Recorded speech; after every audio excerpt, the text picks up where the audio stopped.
Level 3 கொடுக்கணுமான்றத 22ல decide பண்ணணும். அதுதான் technology review.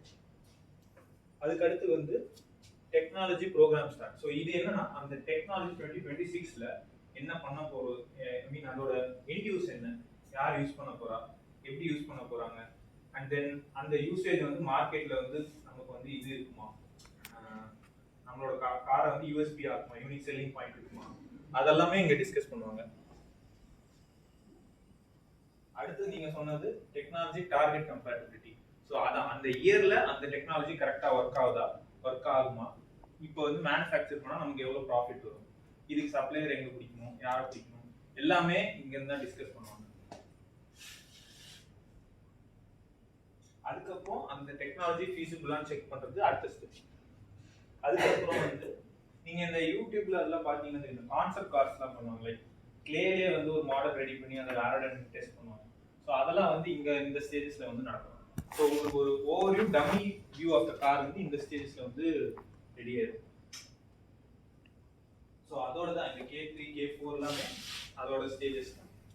அதுக்கப்புறமா இதெல்லாம் பண்ணி ஒரு டெஸ்டிங் லெவல்லாம் முடிப்பாங்க. ஸோ இந்த ஃபைனல் அப்பியரன்ஸ் அப்ரூவல் அப்படின்றது அந்த கிளே மாடலோட அவுட்புட் என்ன, அது வந்து ஸ்டேபிளான வெஹிக்கிளா இருக்கா, அன்ஸ்டேபிளா இருக்கா, அதோடைய எலக்ட்ரிக்கல் வயரிங்லாம் நம்ம கரெக்டாக கொடுக்கலாமா, என்ன ஆப்பர்ச்சுனிட்டிஸ் இன்னும் டெவலப் பண்ணுறதுன்றதெல்லாம் இங்க டிஸ்கஸ் பண்ணி முடிப்பாங்க. இதெல்லாம் முடிச்சு இந்த அப்ரூவல்லாம் பண்ணதுக்கு அப்புறம் தான் one more review with management டீமோட போகும். ஸோ அப்படி போகும்போது அவங்க வந்து இது சாட்டிஸ்ஃபைடா இருக்கா, இது வந்து நமக்கு ப்ராஃபிட் தருமா, இதெல்லாம் வந்து டிஸ்கஸ் பண்ணிட்டு தான் நெக்ஸ்ட் லெவலுக்கு மூவ் பண்ணுவாங்க.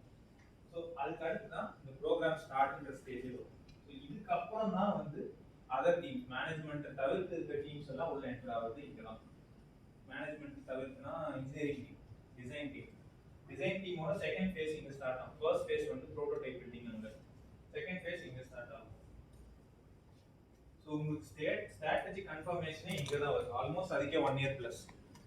ஸோ இவ்வளோ ப்ராசஸ்க்கு அப்புறம் தான் ஒரு காரோட மேனுஃபேக்சரிங் ஐடியாவே லான்ச் ஆகும், டேபிளுக்கு வரும் ஒரு அவுட்புட்டா.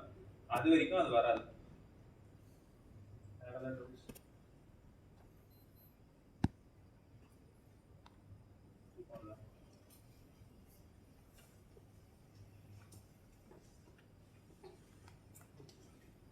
ஒன்ஸ் ப்ரோக்ராம் அப்ரூவ் ஆனாதான் இன்ஜினியரிங் டீமுக்கே ஆர்டர் வரும் ஒர்க் ஸ்டார்ட் பண்ணுறதுக்கு. அது வரைக்கும் இன்ஜினியரிங் டீமுக்கும் அந்த ஒர்க்குக்கும் சம்மந்தமே இருக்காது. இது ஃபுல்லாக ஹையர் மேனேஜ்மெண்ட்டோட டிசிஷன் அண்ட் தென் மார்க்கெட்டிங் டீமோட டிசிஷன் பேஸ் பண்ணி தான் இந்த ஒர்க் நடக்கும். ஸோ ப்ரோக்ராம் அப்ரூவலுக்கு அப்புறம் ஒரு வார்ம் அனலிஸ்டோ இல்லை ஒரு ரிலீஸ் அனலிஸ்ட்னு சொல்லுவாங்க. ஸோ அவங்களோட ரோல் என்னன்னா, ensuring the vehicle BOM is 100% accurate